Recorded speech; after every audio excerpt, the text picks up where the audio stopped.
Welcome to the May 2024 edition of Upfront and Real, brought to you by Ohio Cooperative Living Magazine and Ohio's Electric Cooperatives. I'm Karen Whitney, Director of Communications, and joining me today, as usual, is Pat O'Loughlin, our President and CEO. Thanks for being here. Great to be here, Karen. We're talking about storm seasons right upon us. Spring, we always talk about let's be weather prepared.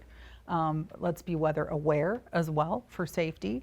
And that's something that we definitely take seriously at the co-ops around. Talk to us about what our co-ops are doing now to get ready for the summer storm season.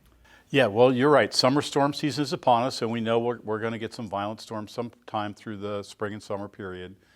But our co-ops don't just start now getting ready for it. It's actually something that goes on year-round, year after year. So it starts with, first of all, keeping vegetation trees away from our power lines, which is a big job for all of our co-ops to trim those away and make sure that the lines are in the clear.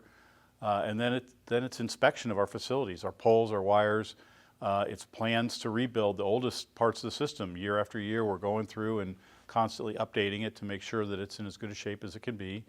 But then we still know that some of these storms are still going to hit hard, and we're still going to have some outages. And that's the other thing, so it's having people that are prepared and ready to respond no matter what the time of day or night it is, and no matter what the weather is.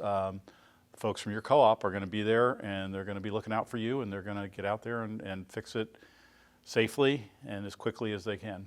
So the co-ops themselves are going out and replacing poles, doing those things. What can co-op members do at their home, at their business, to also help mitigate loss? Yeah, so I think the first thing is just be aware. Look at your yard, your situation. If you see trees that are overhanging lines, things like that, let your co-op know about it so that they can inspect it, make sure it's safe. And I think the other thing is just have a plan for you and your family, whatever your circumstances are. Realize this time of year we could get a tornado. What's your shelter plan? How are you going to keep your family safe? You could have a power outage. Have a little go bag with a flashlight and a couple of things so that you're prepared to get through it without any real greater inconvenience than you're already going to have. So I think those are the two biggest things. Just be prepared. I always think the scariest thing when you have a big storm and it rips through the landscape, power lines might get knocked down. They're live still sometimes on the ground. Talk to people about safety, because this is the number one thing. Yeah, you're so right. It really is a dangerous situation when power lines come down. First of all, there's all kinds of lines on a pole. You don't know which one's which. You don't know if it's a power line, if it's telephone or cable or fiber or something else. So don't try to be an expert, because you can't be. So the first thing to do is stay away from anything if you can. Don't get anywhere near any of the down lines. Call 911. Let the first responders know that there's an emergency situation there. If there's wires down, they're going to treat that as an emergency. They're going to let the co-op know. They'll get people out there that are trained to safely clear up the situation. And even more importantly, if you're stuck in the middle of it, if you're in a car accident, you've got downlines around you, stay put. Again, call 911, get some help. You need help, and you need experts to help you safely get out of that situation. It's scary, it's dangerous, it doesn't happen very often, but if it ever happens to you, you want to do the best you can to stay safe. Yeah, it is, because you never know when you're going to come upon it, and like you said too, and it can be dark sometimes when these storms come through.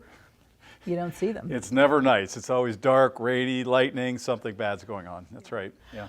Well, speaking of something bad, but we're trying to make the best of it, the storms that came through in March in northern Columbus here actually hit one of our properties, the Farm Science Review barn. We're going to show some pictures of it here. I mean, complete destruction. What's going to happen moving forward? Yeah, so as many of you know, Ohio's Electric Cooperatives have participated in the Farm Science Review out at Molly Caron, Ohio State's ag campus west of Columbus, for decades now. We've had a building there for the last roughly 20 years, and a tornado ripped right through the area and lo and behold hit our building head on, and it's a total loss. It just destroyed the building, knocked it a couple 100 feet away into a big pile of rubble. So we're going to rebuild. It's going to take some time. So we're trying to figure out what the alternate plans are going to be for this coming September when we get to Farm Science Review. We don't think we're going to be able to rebuild that fast. We're going to see what we can do. So we might have a little more temporary, old-fashioned. We used to do it in a tent way back when. So we might be returning to that for a year. But yes, it was a total loss, and it's something that we're just going to have to recover from and move on. So it might take us a year or so to clean it up, but we're working on it. again, be prepared, have a plan for your family to stay safe in those circumstances, and hope everybody has a great summer, but be careful and be safe.